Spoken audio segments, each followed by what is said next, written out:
Halo semuanya, perkenalkan kami dari kelompok 9 yang anggotanya Juli, saya Janet, Cornelia, Davin, dan Tiana akan men-sharingkan pengalaman kami berdasarkan workshop minggu ketiga mengenai penggunaan Rhino dan Grace Super. Pada link percobaan yang pertama, kami membuat komposisi menggunakan beberapa fungsi di parametrik yang kami buat. Pertama adalah grafik yang fungsinya untuk mengatur miringnya kelengkungan di sisi kiri dan grafik lainnya yang mengatur seberapa cekung lengkungan 3D modeling yang dibuat secara sembuset. Selanjutnya, number slider yang fungsinya untuk menambah baris elemen penyusun pada 3D model. Tidak hanya itu, terdapat beberapa number slider yang sudah kami atur sesuai dengan komposisi yang kami buat, di mana fungsi dari beberapa number slider tersebut yaitu untuk mengatur kecekungan komposisi, tetapi yang membedakannya adalah kemana arah cekungan itu akan dibentuk. Untuk menebalkan komposisi, terdapat number slider yang bisa diatur untuk menebalkan komposisi. Selanjutnya ada beberapa grafik di sini yang fungsinya untuk mengatur kemana arah dari tiang-tiang persegi panjang itu berbelok. Yang membedakan adalah arah belokannya melalui grafik sudah dibuat. Setelah semua parameter diatur dan komposisi sudah selesai, komponen di back dan setelah itu di render.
Pada model yang kedua ini kami membuat komposisi dari fungsi curve. Parameter selanjutnya adalah number slider yang fungsinya untuk mengatur naik dan turunnya model 3D secara sembuset.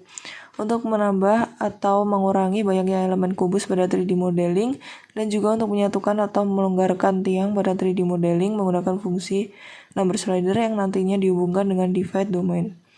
Selanjutnya grafik yang mengatur lengkungan komposisi secara sumbu X pada bagian atas dinding sebelah kiri dan bagian bawah dinding sebelah kiri.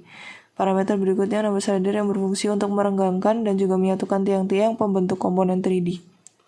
Dengan grafik selanjutnya berfungsi untuk membuka dinding kiri komposisi 3D pada bagian bawah secara sumbu X. Setelah semua parameter dihubungkan satu sama lain, komponen di back kemudian di render.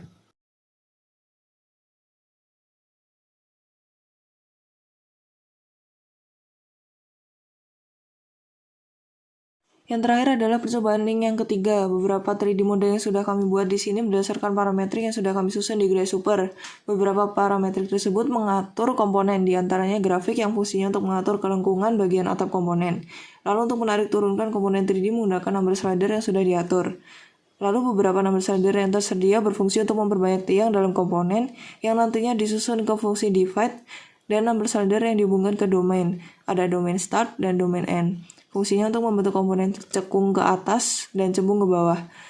Lalu tersedia beberapa number slider yang dihubungkan ke beberapa parameter dengan fungsinya masing-masing seperti mempersempit atau memperlebar bukaan pada komponen, cekung atau cembung suatu komponen, menambah juga melengkungkan pipa ke arah kiri dan kanan. Setelah beberapa fungsi parameter dihubungkan satu dengan yang lain dan komponen telah diukur sesuai keinginan, maka komponen di back dan kemudian di render.